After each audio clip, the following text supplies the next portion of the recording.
3,300 years ago, this was the land of giants and war. So, why is this land described in the Bible as a land flowing with milk and honey? What is so good about this land, and why does everyone want it? This is the story of Joshua and the 12 spies who went out to explore the promised land. They discovered giants, Nephilim, war, and a land full of milk and honey. How is it possible that opposite things can both be real? Our story starts with Moses instructing the spies on how to explore the land. If the spies remembered and explored the land correctly, the Israelites would have entered the land without delay. This is what Moses said to the spies. See what the land is like and whether the people who live there are strong or weak, few or many. What kind of land do they live in? Is it good or bad? What kind of towns do they live in? Are they unwalled or fortified? How is the soil? Is it fertile or poor? Are there trees in it or not? Do your best to bring back some of the fruit of the land. Numbers 13 verses 18 to 20. Moses asked the spies to investigate whether the nations living in the land were strong or weak, how many nations there were, and if the land was abundant with trees and resources. When Moses repeats his way of looking at the land and the people, it seems that he ties them together. The state of the land reflects the state of the people. Moses, requesting that the quality of the land be examined, seems to doubt the promise of a land flowing with milk and honey. The phrase, land flowing with milk and honey, appears for the first time in the Bible, in the book of Exodus. In the story of the burning bush, God reveals himself to Moses and promises to bring the children of Israel to the promised land. The sight the spies saw caused fear in the Israelites. The bunch they brought was not ordinary, it was a huge cluster that had to be carried with poles. The spies brought the cluster and large fruits as evidence of the sight they saw in the land of Israel. They saw strength and size beyond any human measure, a huge cluster of grapes, men of great stature, giants and fallen. The spies returned from their mission in shock and astonishment, due to the size and power of the people living there, and they realized that there was indeed a connection between the nature of the land and the strong and huge people who lived on it. They say that the giants living in the land are responsible for the size of the fruit there. Caleb, one of the 12 spies, did not deny the spies' words, but hurried and started talking out of fear of what the spies' words might cause. Caleb hurried to calm and strengthen the people, and it was precisely after his words that the spies emerged from the shock they were in due to the sights they saw and replied, "We can't attack those people, they are stronger than we are." Numbers 13 verse 31. They claim that they will not be able to ascend to it because the land is full of giants. We saw the Nephilim there. We seemed like grasshoppers in our own eyes, and we looked the same to them. Numbers 13 verse 31. The spies described the inhabitants of the land as Nephilim. One of the Bible scholars links the Nephilim seen by the spies in Israel to the Nephilim of the days of the flood generation, who originated in the sky, giants from the sons of Shemhazi and Azazel who fell from the sky. Before Noah's birth, the generation of the flood grew and intensified to enormous and inhuman proportions. The generation of the flood even before the birth of Noah grew and intensified in enormous and inhuman dimensions. The angels came down from the upper heavens and begot with the daughters of men Nephilim and heroes, the sons of God.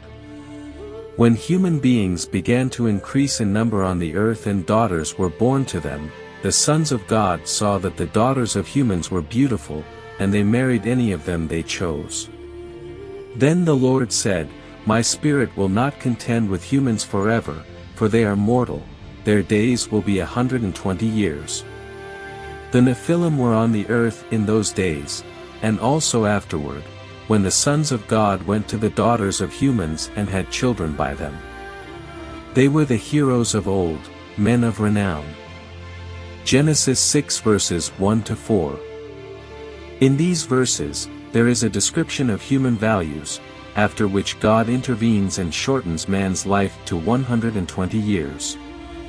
Even after that, sons of God continued to be born, but the flood washed away and wiped out all of them except Noah and his descendants. The Nephilim were tall and formidable people, and put fear on everyone. They appear for the first time at the end of Genesis.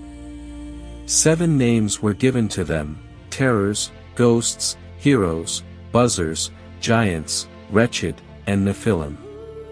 The giants that the spies saw in Israel were types of individuals who survived the flood as dinosaurs, like the 4 giants born in Hebron and Og, the king of Bashan.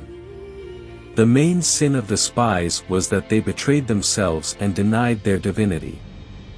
Their punishment, which was that they would not enter the land, strongly expressed their sin.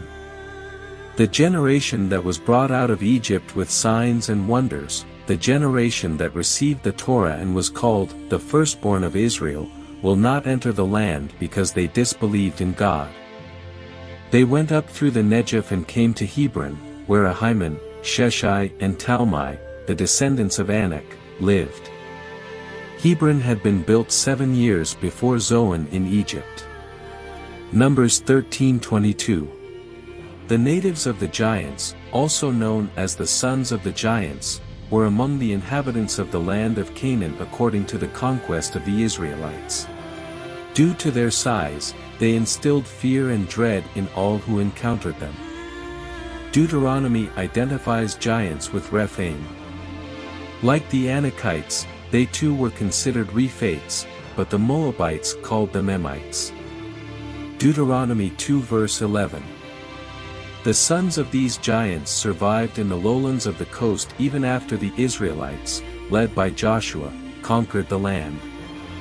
At that time Joshua went and destroyed the Anakites from the hill country, from Hebron, Debir and Anab, from all the hill country of Judah, and from all the hill country of Israel. Joshua totally destroyed them and their towns. No Anakites were left in Israelite territory, only in Gaza, Gath and Ashdod did any survive. Joshua 11 verses 21-22. In those days, giant warriors were often found. Back in the days of Abraham, the 4 kings defeated the giants that sat in the 10 horns. Before entering the land, Moses fighting a giant, Og the king of Bashan, who was left from the giant Rephaim. The Bible states that his bed was 9 cubits long. In the book of Joshua, Caleb fought the giants that lived in Hebron, and Joshua fought all the other giants that were in the land, except for those in the land of the Philistines. During the days of King David, David and his men destroyed many of the giant Philistines. In the book of Samuel it is written that David killed the giant Philistine Goliath in King Saul's war with the Philistines. David subdued the giant Goliath even when all the warriors stood in fear. In the kingdom of David, his soldiers killed the rest of the Philistine giants in other events. All the heroes of the Philistines were said to be sons of Harpah, meaning descendants of ghosts. We will return to the city of Hebron.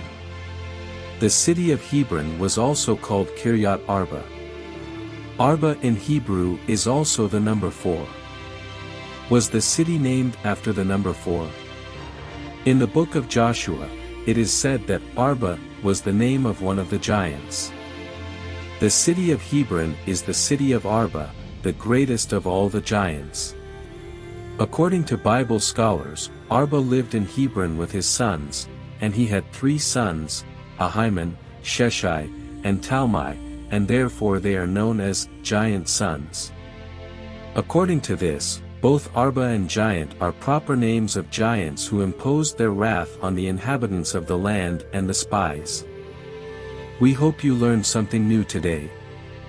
If you did, give this video a like and share it with your friends. And don't forget to subscribe to our channel for more informative and entertaining content. See you next time.